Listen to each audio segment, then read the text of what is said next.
근하제약을 이제 알제딘인가요? 알제반인가가 상당히 이름은 좀 헷갈리지만 네. 회사가 M&A를 했죠. M&A 네. 하는 바람에 뭐 근하제약이 거의 한 11년 가까이 점상을 가까이 올라오면서 이러한 부분들이 영향을 미쳤던 것이 아닌가 생각이 좀 듭니다. 그래서 이제 테바가 이제 어저께 국내 기업을 인수하겠다.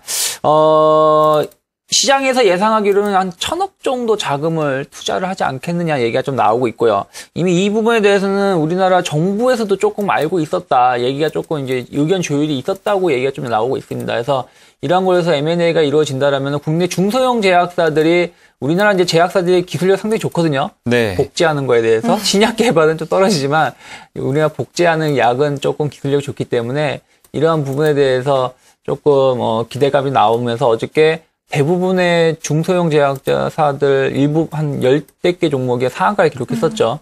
그리고 대부분 10% 정도 상승세를 보이면서 마감했는데 선별적으로 보셨으면 좋겠어요. 과연 테바가 내일 당장 뭐 기업을 인수하겠다는 것도 아니고 기업을 인수하겠다는 건 호재이긴 하지만 이러한 부분들이 복제약을 만드는 회사이기 때문에 단순하게 투자를 하기보다는 기존의 생산 라인을 이용할 가능성이 높고요. 그리고 또 어쨌든 OEM 방식으로 약이 나가는 것이기 때문에 실적은 어느 정도 개선이 되겠지만 이걸로 인해서 막 급격하게 반전되지는 않을 가능성이 좀 높습니다. 일부 중소형 제약사들은요. 그러니까 기대감만으로 올라간 부분들은 조금 다시 좀 되돌릴 가능성이 좀 있지 않을까 생각이 드는데요. 다만 이제 이 뉴스가 상당히 긍정적인 부분들은 예전에 보신다라면 대형 뭐 M&A 혹은 외국계 자금의 투자설이 나오면은 일시적으로 상한가를 그렸다가 다시 되돌리는 모습을 좀 보였어요. 얼마 전에 송도 GCF 자금을 유치했다고 얘기도 나왔지만 단발에 좀 그쳤던 부분들과 마찬가지로요. 근데 제약주 같은 경우는 이미 펀더멘털이 변했고 시장이 변했기 때문에 이러한 뉴스 호재가 나왔을 때 단기적으로 이슈를 끝나는 게 아니라 조금 더 추세를 길게 갈 수 있는 모멘텀은 될 수 있지 않을까 생각을 하고 있습니다. 왜냐면은 최근 들어서 제약주가 약간 고점 주목이 나오고 있던 상황에서 이런 호재가 나왔기 때문에 마련이죠. 그래서 지금 이제 제약주 같은 경우는 이제 큰 악재가 없어요.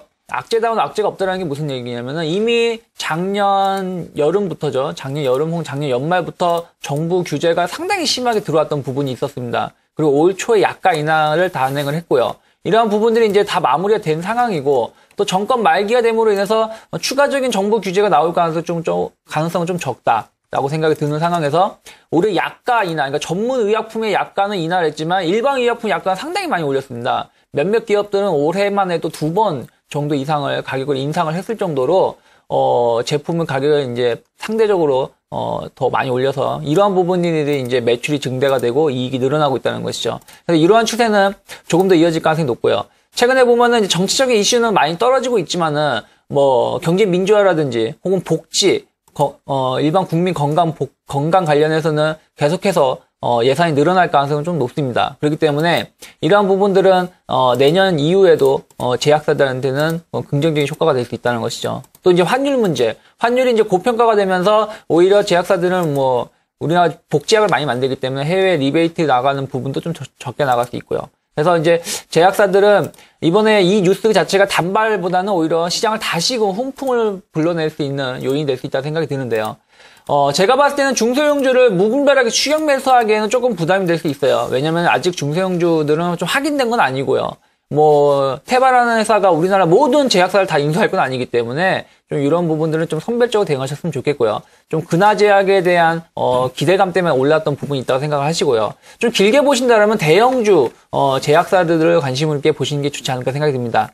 뭐 유한양항이라든지 뭐 국민적인 드링크제죠. 뭐 바카스를 팔고 있는 동아제약, 그리고 이제 신약 개발에 기대감이 있는 LG생명과학이라든지 혹은 한미약품, 이러한 부분들의 회사들은 앞으로 실적이 더욱더 개선이 될 가능성이 높기 때문에 이러한 회사들을 관심 있게 보시면서 대응하신다라면은 큰 문제는 없겠지만 아직 실적이 조금 확인되지 않은 중소형주 제약사들을 먼저 그냥 단순한 기대감으로 들어가기에는 좀 부담이 될 수 있다고 생각이 드니까요. 제약 업종 자체는 상당히 좋고 조금 더 이어질 가능성이 높습니다. 하지만 단기적인 고점대가 나오고 있는 상황에서 만약에 투자를 하신다라면은 될 수 있으면 좀 수익률은 좀 떨어지겠지만 그래도 안전성이 받쳐지는 중대형 제약사를 중심으로 해서 매매를 하시면 좋지 않을까 생각을 하고 있습니다. 시장에서 우려하는 약가 인하에 대한 부분이라든지 이런 악재보다는 오히려 몸에 메말랐던 곳에서 나오는 신규 모멘텀, M&A에 대한 기대감이 더 풍부한 것 같습니다. 일단 한 가지 팁이 나왔는데 중소형 제약주보다는 중대형 제약주에 관심을 가져보시는 편이 오히려 수익률도 높이고 안정성도 있기 때문에 참고해보실 만한 전략이 아닌가 생각이 되네요. 참고해보시면 좋을 것 같습니다. 네, 그리고 마지막으로요. 오늘 시장에서 또 눈에 띄는 게 다시 한번 대선 테마주가 아닐까라는 생각이 듭니다. 11월 11일 이후에 야당 대선 후보가 단일화될 것이다라는 그런 전망이 나왔어요. 어제 같은 경우에는 문재인 네. 그리고 안철수 관련주들이 급등하는 모습을 보였는데 그런데 또 오늘은 다시 하락 반전한 모습이거든요.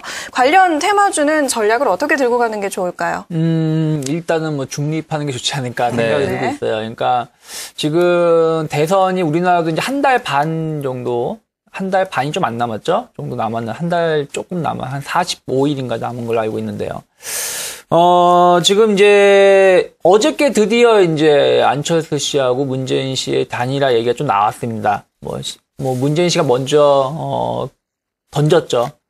그래서 이제 안철수 씨도 이제 11월 10일 이후로 우리가 결정을 할 것 같다, 하게 된다라면, 얘기가 나오면서 이제 어저께 관련된 종목군들이 대거 상한가에 갔어요. 이른바 문재인 테마주는 우리들 제약, 혹은 우리들 생명과학, 혹은 조강페인트, 바른손, 이러한 종목군들이 상한가를 진입했었고요. 또 이제 ANT라든지 유성 TNS 같은 경우도 한 10% 가까이 올라왔던 부분들. 또 이제 안철수 관련된 이제 종목군들을 보신다라면 오픈베이스나 써니전자, 알렙 같은 경우도 알렙은 좀 한 5% 마감했지만 오픈베이스나 알렙은 써니전자나 상한가 같은 데 갔고요. 기타 링네트, 우성사료, 솔고바이오 이런 종목군들도 한 7, 8%씩 오르면서 좀 기대감을 보였는데, 좀 이렇게 생각해 보셨으면 좋겠어요. 이들 종목군들이 앞에서 잠깐 제가 말했던 거와 마찬가지인데, 이미 기대감이 반영이 되어 있어요. 네. 뭐냐면은, 올라왔다고 하더라도 이들 종목을 갖고 있는 사람들이 과연 수익이 났을까 생각해 본다면 아니라는 거죠. 이미 이분들이, 대선 주자로, 선언을 한 상황에서 주가를 대비한다면 이미 50% 정도, 대부분의 종목군들이 50%, 혹은 어떤 종목군들은 고점 대비 한 7, 80% 빠진 종목도 있습니다. 그래서 여기서 앞에서 물리신 분들이 과연 수익이 났느냐? 절대 나지 않는다는 것이죠. 또, 지금 들어간다고 해서, 단순한 기대감으로, 들어갔다. 근데 나 예를 들어서, 뉴스를 보니까 오늘은 문재인 씨가 조금 앞선다. 혹은 안철수 씨가 앞선다. 설문조사를 보니까. 그래서 나는 문재인을 선택을 하고, 다른 분은 안철수 씨 선택했는데, 이게 만약 엇갈리게 되면 그 종목 어떻게 하실 거예요? 더 이상 어떻게 헤어나올 수가 없는 네. 상황이 돼버리거든요? 어떤 대안이 없다는 것이죠. 그러니까 차라리 조금 이러한 종목군들은 조금 급등락을 할 거예요. 재미는 있을 겁니다. 잘 매매를 하신다면. 근데 만약에 일반 투자자분들이 잘 매매를 못 한다는 게 문제가 있기 때문에 그렇게 되면 오히려 계좌는 더욱더 마이너스가 될 가능성이 좀 높지 않을까 생각이 들고 있어요. 그래서 오히려 지금 어떤 뉴스가 나왔다고 해서 당장 따라 붙기보다는 물론 조금 더 가격의 변동성은 더욱 크게 나올 가능성이 높아요. 근데 제가 봤을 때는 오히려 단일화 이후에 보는 게 낫지 않을까. 오히려 그때 가서 매수를 하셔도 충분하게 수익을 낼 수 있다고 생각합니다. 이 종목을 지금 당장 사셔가지고 인생 역전하신다라고 생각하신다면 차라리 로또를 사세요. 그게 훨씬 더 낫지 않을까 생각이 들고 있기 때문에 그런 걸 노리고 하는 게 아니시라면은 차라리 좀 확인하고 11월 달 이후에 매매를 하시는 게 좋지 않을까 생각이 들고 있고요. 또 지금 이제 정치적인 이슈가 없어요. 정책 대결이 전혀 없습니다. 서로 상대방 비방만 이루어지고 있는데 슬슬 이제 한 다음 주 정도 미국 대선이 끝나고 나면 정책 이슈가 나올 겁니다.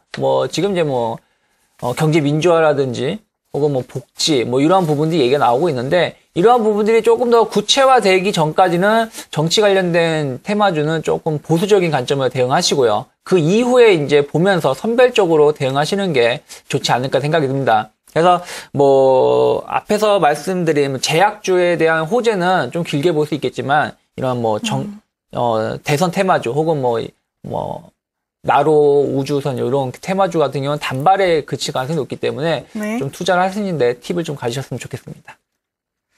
원래 몸에 나쁜 불량식품이 맛은 있습니다. 네. 그리고 보기에도 좋죠. 그렇기 때문에 많이 현혹이 되는데요. 정치 테마주는 단기적인 이슈에서 너무 급등락이 반복되기 때문에 투자에 좀 유의하시는 게 좋을 것 같습니다. 오히려 더 모멘텀이 있는 기업들에 주목해 보시기 바라겠습니다. 네, 좀 차분한 접근이 필요한 것 같네요. 지금까지 유창희 대표와 함께